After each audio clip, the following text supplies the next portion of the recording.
29-year-old Kevin Salazar arrested early yesterday after an intense standoff in Palmdale, California. He's expected to be arraigned tomorrow for the shooting death of Deputy Ryan Klinkenbroomer.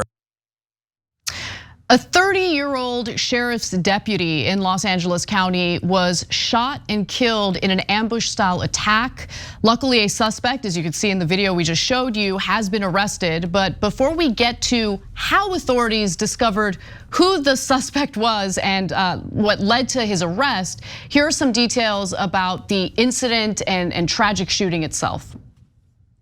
30-year-old Deputy Ryan Klinkenbroomer was shot and killed Saturday as he pulled up to a red light in his patrol vehicle.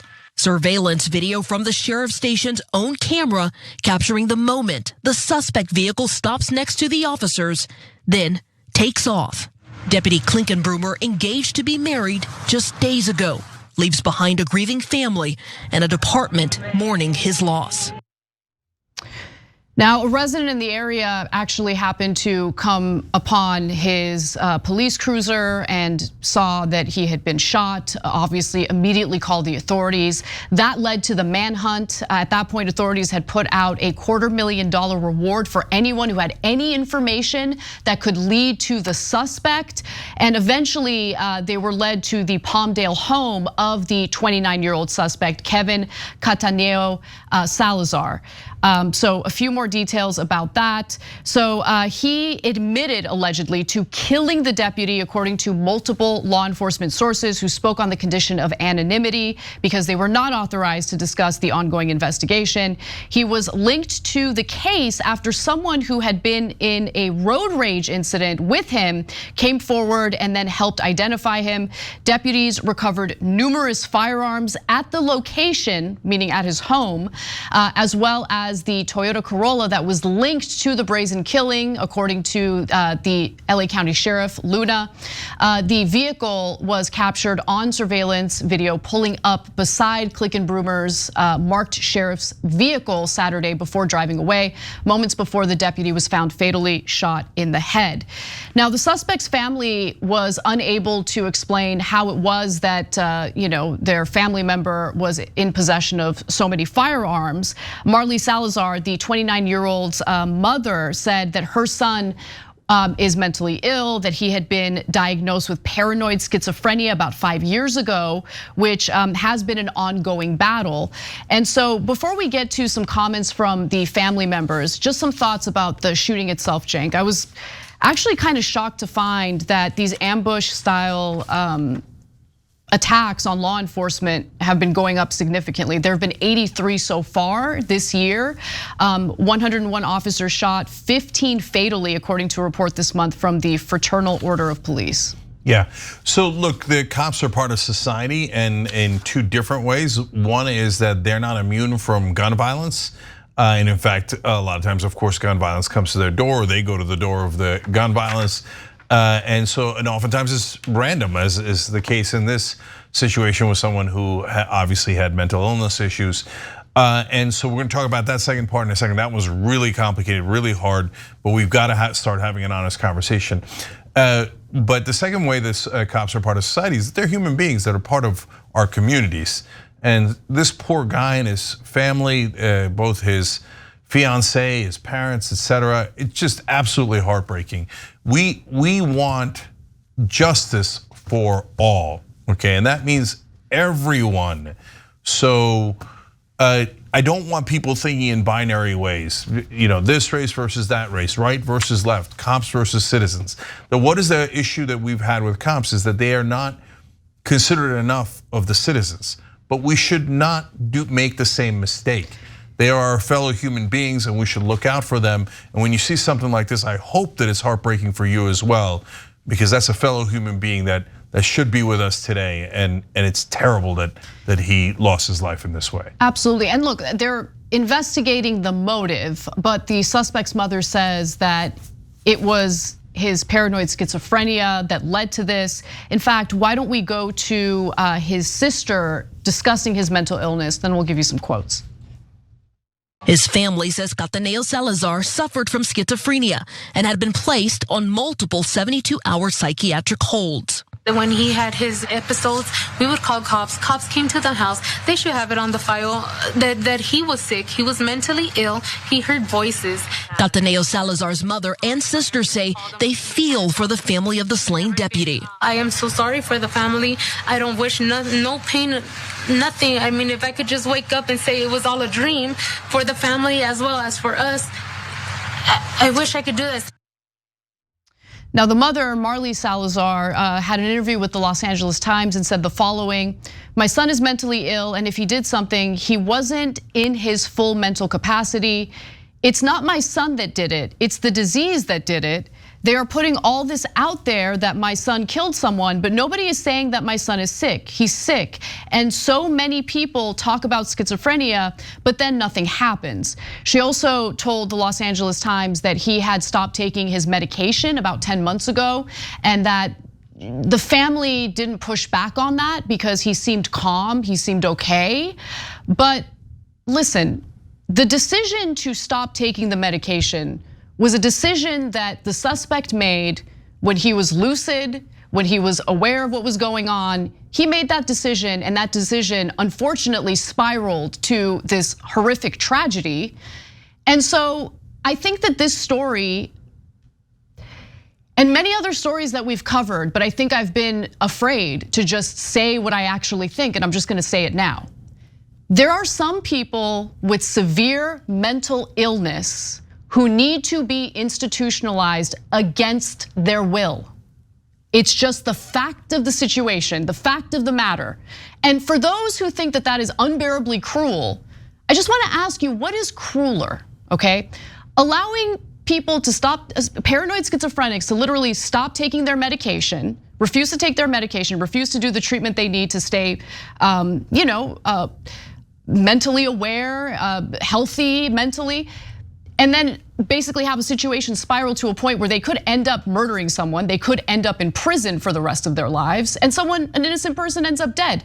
Is that the humane avenue to go in? I don't really understand. There are some people who are gonna refuse the treatment, or there are some people who are so mentally unwell that they are a danger to themselves and to others.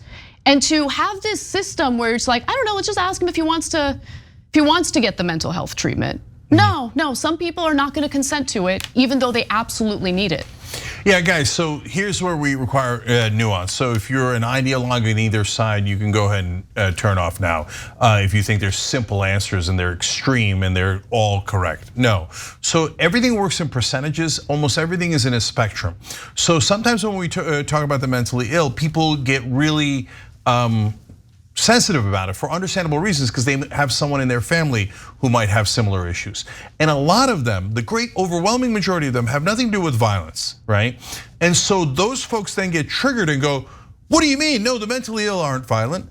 But brothers and sisters, we're not talking about your family members. It's a spectrum. So the huge majority of that spectrum are not violent, okay? But is there a part of that spectrum that are violent? Of course. That's not even a question. If you're saying, no, there's no mentally ill people in this country or in any country that are violent, that's not, you're just living in a fantasy world. Now, does that mean you lock up everyone who's mentally ill? Of course not, right? Can you overcommit and undercommit folks who are having significant mental health issues?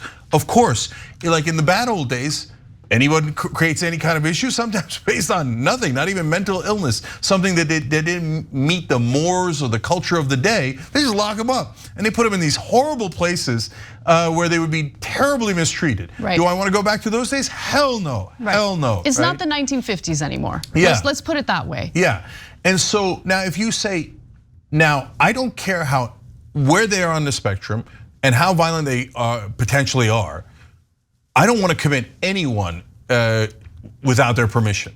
Well, they can't give you informed permission if they're in a psychotic state, right? Or in whatever state the doctors say they can't really consent, right? So then by definition, if you're in that group, you're saying we should commit no one. So if someone is violent and they're walking around and they're threatening people, just let them. No, that doesn't make sense. I agree. Look, guys, if you think that makes sense, you're saying something so absurd. Here, I'll give you a tiny little example. This is not a big deal, but I'm just telling you, like in my neighborhood, there's a homeless woman. She's actually not quite in my neighborhood. She's about 5-6 blocks down the road, okay? She's got a machete. And so it took a while for the cops to come and get the machete away, et cetera. And the only time that they did that, tons of people complained, okay? But they didn't do anything, that's another story, right? But eventually, what did she do? She took a mom and a tiny kid and held them hostage with a machete. Now, if you say that's her freedom, you're nuts. Well, there are lots of people, unfortunately, who say that's her freedom. And I want to give you examples, okay? So in the state of California, one of the potentially good things that Gavin Newsom has done is he has implemented something called the Care Court system. Now, it just got implemented this month, so we'll see how it plays out. But he has gotten a lot of backlash from certain activist groups and civil liberty groups within the state. Let's go to graphic 5 here. The Care Court program aims to walk the line between forced treatment and completely voluntary treatment for those with the gravest needs, so severe mental health issues, okay? Disability rights groups decry it as a violation of a person's civil liberties and a potential path toward conservatorship and the loss of legal rights for those who repeatedly decline care. By the way, conservatorship shouldn't just automatically be a dirty word. There are some people who need to be placed in a conservatorship. There are some people, I mean, it's very, very rare that it happens these days anyway, but I think because of what happened to Britney Spears, people think like, ooh, conservatorship, super dangerous. Like we don't want a system like that, but some people literally need it for themselves and for others. Care Court survived a legal challenge from Disability Rights California and other civil rights groups earlier this year. The group sat on a state working group for the program's implementation and will monitor its rollout. So they actually have a say in how it gets rolled out, but they kind of want to just defeat the whole program to begin with. The program was welcomed by some family members, okay, family members of those with severe mental illness who have complained the state's privacy and patients' rights laws only allow their loved ones to be compelled into treatment when in crisis. Yeah, so I'm not at all surprised by the family members saying that. Remember, they're the ones that have to deal with someone who's constantly saying, I'm gonna commit suicide or homicide, or and all of these things. God, a lot of you do have family members that are in this condition. You know how hard it is, right? And so you wanna help them in every way that you can. And sometimes people cross over the threshold of they're gonna need professional help. And God, I want that professional help to be actually professional and compassionate and caring and decent, et cetera. And we have to absolutely make sure that it is, right? But for the folks who say that it just shouldn't even happen, I don't know what their alternative is. So what are we now, massive libertarian right-wingers and we go hashtag freedom? Okay, so I'll give you another one. And don't think that like this is something that's like haunting me because it happens to be in my neighborhood. It's just random examples from my neighborhood, okay? But it gives you a sense that it's a little bit common, right?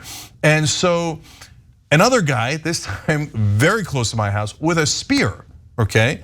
And he goes up to a black neighbor of mine and starts yelling at her and says, you're gonna die, you N bitch, okay? She's like, not only am I scared to death, but I've got a 14-year-old who's got to walk to the bus. And this guy's walking around and he's been yelling the N-word on the streets, he happens to be white, for like days. And cops come and then he throws away the spear and then he goes, but he's cognizant enough, and that's why his is maybe not a great example, but he's cognizant enough to say, well, I didn't say I'm going to kill you, I said you're going to die. And so they just let him go, right? Yeah. So like, look, that has a lot of different issues about criminal laws, policing, et cetera. That's complicated. But in a situation when somebody says, I'm gonna go around killing people, and they've got a spear, they got a machete, they're obviously mentally unbalanced. If your answer is, yeah, go ahead, like let them just do whatever they want, you don't really believe in laws. You believe in anarchy, and that doesn't make any sense at all. And that's not justice for all at all. That's saying, I don't give a damn about you. And I don't even care about that guy. You think that guy wants to walk around with a spear? You think that lady wants to walk around with a machete? No, they're having problems. and we need to help them. We don't need to beat them. We don't need to be angry at them. We need to help them. But just leaving them on the streets is not at all helping them. Not at all.